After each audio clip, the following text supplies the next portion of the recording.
हम पढ़ रहे थे कक्षा 10 की गणित चैप्टर नंबर आपका 12.3, जिसमें आप सीख रहे थे वृत्तों से संबंधित क्षेत्रफल को किस प्रकार से आप ज्ञात करते हो। तो आइए हम सीखते हैं इस सवाल को। क्वेश्चन में आपको एक डायग्राम दे रखा है, चित्र के माध्यम से हमें समझाने का प्रयास कर रहा है कि आपके इस जो छायांकित भाग का क्षेत्रफल है इसको आपको ज्ञात करके बताना है। तो देखिए कैसे। इसमें आपको एक आकृतियों की यदि बात करें तो एक आकृति इसमें आपको दे रखी है कैसी, त्रिभुज की।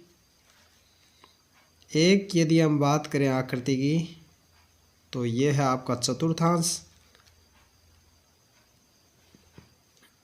और एक आकृति आपकी यदि हम बात करूं तो वो है आपका अर्धवृत्त। आपको तीन प्रकार की इसमें क्या दे रखी है आकृति, एक समकोण त्रिभुज, एक चतुर्थांश और एक आपका हाफ अर्धवृत्त। तो देखिए इन तीनों का क्षेत्रफल से हमें छायांकित भाग का जो क्षेत्रफल आ रहा है वो हमें ज्ञात करना है। तो सबसे पहले इनके जो टुकड़े हैं हम करेंगे। तो सबसे पहले मैं ये इसको यदि आपका फर्स्ट पार्ट की यदि मैं बात करूं तो मैं यहाँ पे आपका इसका चतुर्थांश जो भी है, ये कैसा चतुर्थांश है आपका पहला चतुर्थांश इसको बोलते हैं, जो कि फर्स्ट भाग है, पहला चतुर्थांश या फर्स्ट चतुर्थांश भी आप इसे बोल सकते हो, जिसमें आपको क्या मान दिया गया है, 14 सेमी का आपको मान इसमें दे रखा है। अब देखिए जब हम इसका क्षेत्रफल निकालेंगे तो यहाँ पे यदि कोई एक समकोण दे रखा है और चतुर्थांश में वैसे भी कोण का मान कितना होता है 90 डिग्री। तो कोण का मान मैं यहाँ पे लिखूँगा 90 डिग्री। और यदि त्रिज्या की मैं यदि बात करूं तो आप लिखोगे यहाँ पे त्रिज्या का मान 14 सेमी। अब देखिए पहले हम इस भाग का चतुर्थांश निकालेंगे।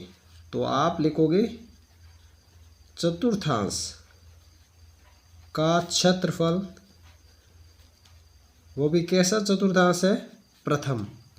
तो प्रथम चतुर्थांश का हम सूत्र सीधा भी लिख सकते हैं। एक ऐसा सूत्र होता है 1/4 पाई आर स्क्वायर। कहने का मतलब है कि पाई आर स्क्वायर एक वर्ग का भाग होता है और 1/4 का मतलब यह 1/4 भाग होता है इसका वृत्त का पहला भाग, इसलिए हम इसे 1/4 बोलते हैं। क्योंकि ये वृत्त होता है, इस वृत्त के यदि हम इसे 4 टुकड़े कर दें तो ये पहला भाग है वो चतुर्थांश है 1/4, ये भी 1/4, ये तीसरा भी 1/4 और चौथे में भी 1/4। 4 भागों को 1/4 और 1/4 करके आपके एक बन जाता है। सूत्र होता है पाई आर स्क्वायर थीटा बटा 360 डिग्री। तो यहाँ पे आपको पाई का मान ये देखो प्रश्न में दे रखा है 22/7 आप रख सकते हैं। तो यहाँ आप लिखोगे 22/7 इंटू आर का मान आपको दिया गया है 14 गुणा 14, जो ये त्रिभुज है। तो चतुर्थांश कौन सा निकाल रहे हो आप, चतुर्थांश का नाम है ABC, है ना। तो ये आपका ABC भाग से निकल रहा है, या आप इसे कुछ भी यहाँ पे नाम दे दीजिए। तो ABPC लिख दीजिए, ABPC। ये आपको इससे ये पता चल जाएगा कि भाई आपने चतुर्थांश को ज्ञात किया है। अब थीटा का मान आपका है 90 डिग्री, गुणा हो गया 360 डिग्री, 0 से 0 कैंसिल, 9 चौक 36, 4 के बाद से जब इसे काटेंगे तो 7, यहाँ हो जाएगा 2, और 2 से जब इसको काटेंगे तो हो जाएगा 7, 7 से 7 कैंसिल।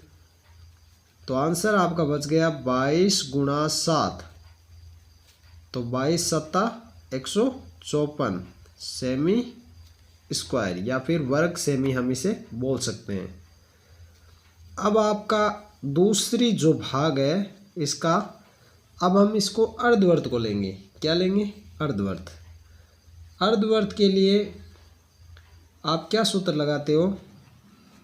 1/2 pi are square. तो इसका सूत्र होता है 1/2 इंटू पाई का मान 22/7 इंटू अर्धवर्त है आपका ये। तो इसमें आपके पास में ये BC होना चाहिए था, क्योंकि अर्धवर्त का जब हम सूत्र लगाएंगे तो अर्धवर्त में त्रिज्या होगी ना, वो आपकी क्या होगी? BC का स्क्वायर होगी। ये देखो, ये BC आपकी त्रिज्या। तो त्रिज्या हमें ज्ञात करनी पड़ेगी पहले।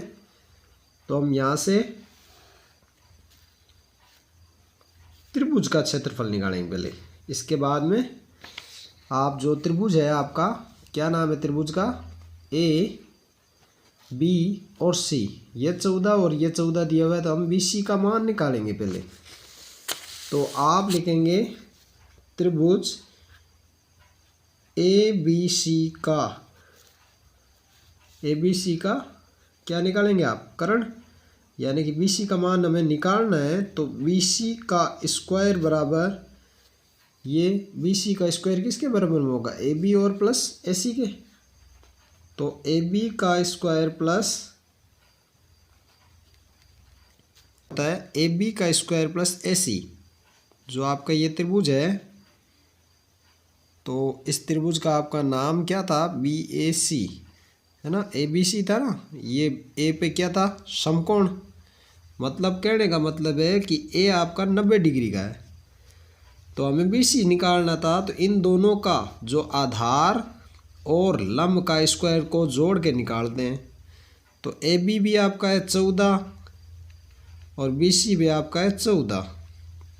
14 गुणा 14 होते हैं आपके 196, और फिर 14 का स्क्वायर करेंगे तो 196। 6 और 6 हो गए 12, 1 18 और 1 19, 9 हंसपाई 1 2 और 1 3। यह आ गया किसका? BC का स्क्वायर। हमें चाहिए BC का, तो अंडर रूट निकाल दो 392 का। तो BC बराबर, जब हम 392 का अंडर रूट निकाल दें तो 14 × 14 196। जैसे ये 2 बार आ रहे हैं, तो एक बार 196 क्या हो जाएगा? आपका 12 आ जाएगा। 196 का हो गया 14, और 2 बार है तो एक आपका बढ़ गया √2, है ना। तो ये हो गया BC का मान 14√2। अब BC आपका क्या है? वो कहलाता है व्यास कहलाता है। क्या कहलाता है? व्यास। ये देखो, ये BC इसका व्यास है। तो त्रिज्या भी कितनी होती है? आधी। व्यास का नाम BC, तो त्रिज्या हमें चाहिएगी ना। और त्रिज्या के 2 भाग कौन से हुए? ये PC और BP ले सकते हो। तो त्रिज्या हो गई आपकी 14√2 बट्टा कितना हो जाएगा आपका? 2। तो 2 से ये कट जाएगा, तो 7√2 आपका उत्तर हो जाएगा इसका। 7√2 ये आ गई आपकी त्रिज्या। तो ये त्रिज्या आपको जब आप अर्धवर्त का क्षेत्रफल निकालोगे ना, तो उसमें आपको ज़रूरत पड़ेगी, क्योंकि BC का मान ज़रूरत पड़ेगी। और BC जो आपका 14√2 है ना, तो ये आपका हो गया 14√2। तो 7√2 आपका इसमें मान आप रख सकते हो ना। ये R है आपका, क्या है? R, क्योंकि हमने BC तो निकाल लिया। तो आपका आंसर हो गया 1/2 गुणा 22/7 इंटू त्रिज्या का मान आ गया 7√2 का स्क्वायर। तो कितना हो जाएगा? इस 2 से ये √2 कैंसिल हो जाएगा, क्योंकि √2 इंटू √2 होता है आपका 2, और 2 से 2 कैंसिल। फिर 7 से 7 कैंसिल, तो 22 गुणा 7, 22 7 कितने होते हैं? 154 सेमी स्क्वायर। अब देखो हमारे पास तीनों का क्षेत्रफल आ गया। किस किस का? हमने पहला पार्ट निकाला था इसका चतुर्थांश का। चतुर्थांश समझ गए ना? ये चतुर्थांश आपका जो भाग निकल रहा था, ये पहला भाग। दूसरा हमने निकाला त्रिभुज का, और तीसरा हमने निकाला किसका, अर्धवर्त का, है ना। 3 भाग हो गए। तो आपको क्या करना है, इस चतुर्थांश का क्षेत्रफल आ गया आपके पास में, अर्धवर्त का आ गया, तो ABC का क्षेत्रफल भी तो आपको निकालना पड़ेगा ना। तो इसका क्या हो जाएगा, आपका जो आपका मान आएगा किसका, 154 तो आपका आ गया इसका मान। अब आप जब क्षेत्रफल निकालोगे तो 1 आधार इंटू ऊंचाई का फॉर्मूला आप लगा सकते हो, है ना। तो त्रिभुज का जब क्षेत्रफल निकाल देना, 1/2 आधार इंटू ऊंचाई, है ना, ये ऊंचाई होगी थी। तो आप इस 2 से 14√2, 7√2, 4√2, या फिर आप इस पूरे को आप क्या लिख सकते थे, 14√2 लिख सकते थे। तो ये कितने हो गए आपके,